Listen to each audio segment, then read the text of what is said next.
Breaking news ngayon mga kababayan, si dating Pangulong Mau Diggs mga kababayan, sinamon ng Quezon City Prosecutor's Office.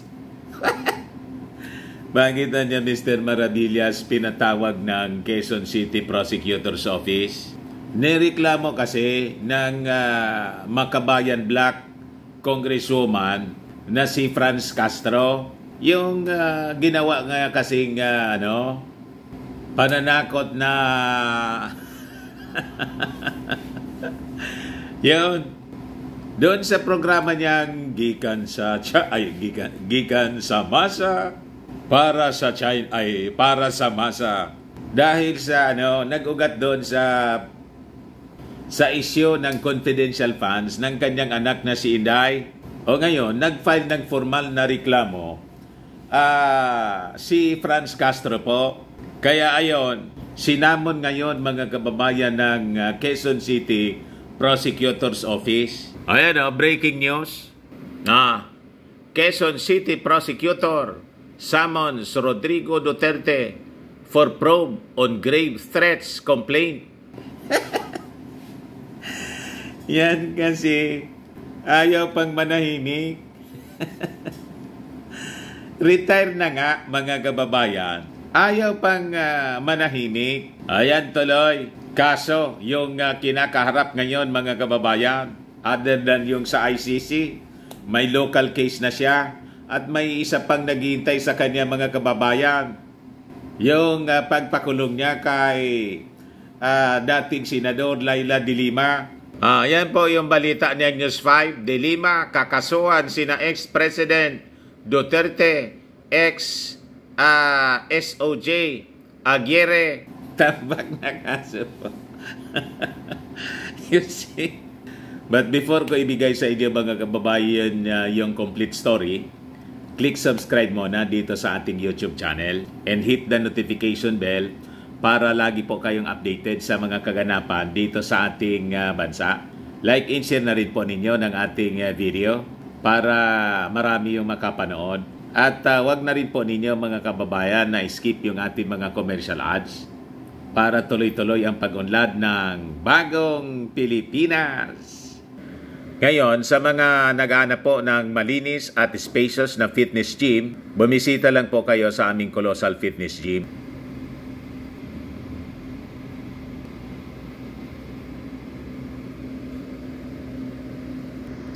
We also offer car rental with our brand new 2023 model ng Toyota Innova.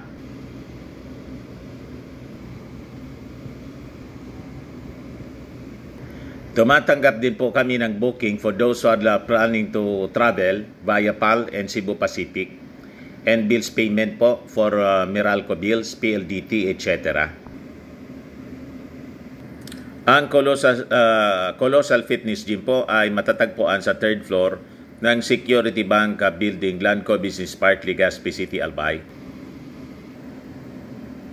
Para sa inyong mga inquiries, hanapin lang po ninyo yung aking anak, Jilon Maravillas. Contact number po 0966-802-0949.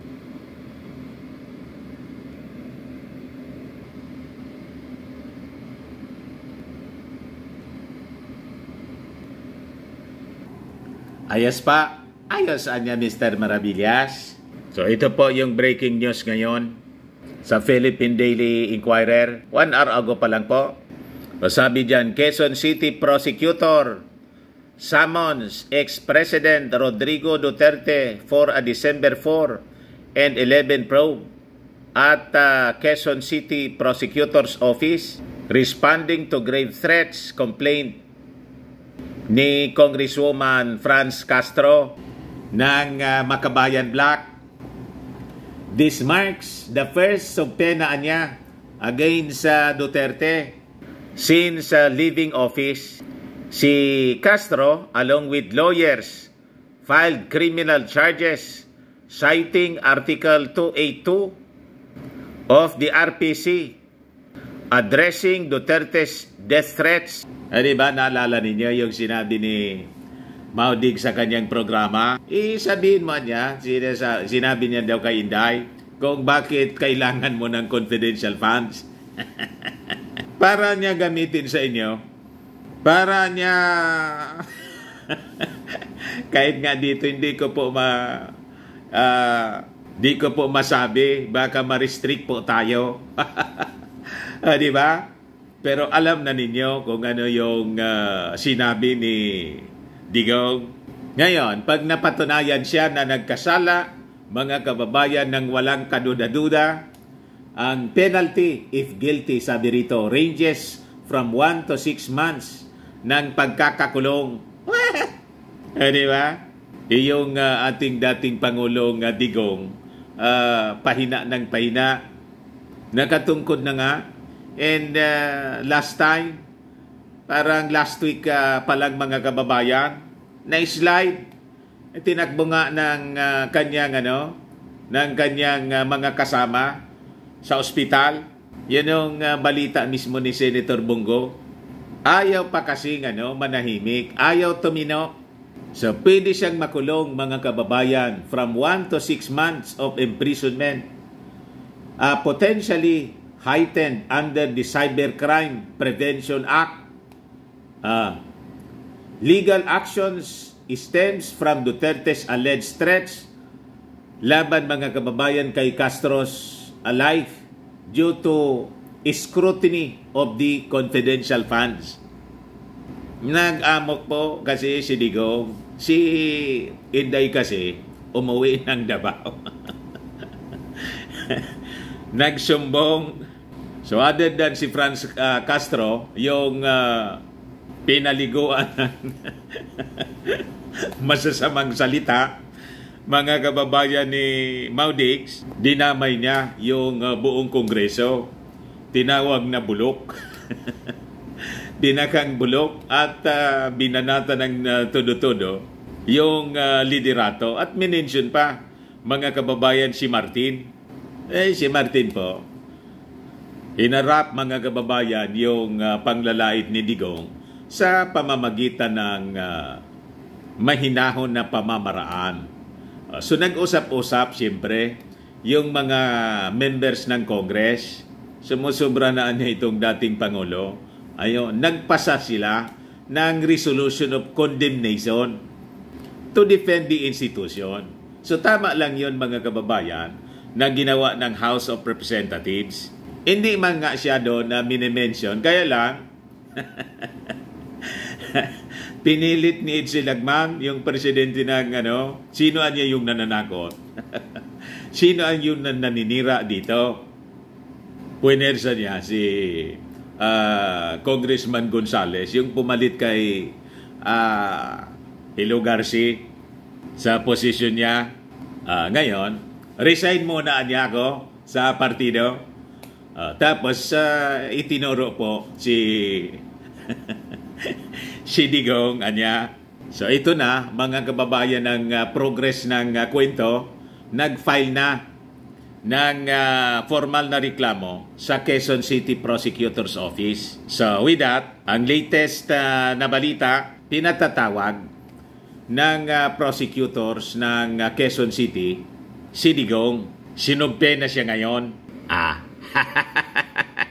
Ngayon, tingnan natin kung ano yung magiging reaksyon ng dating Pangulo. At siyempre, yung mga attack dogs niya na mga DDS vloggers, saka si Harimau at saka si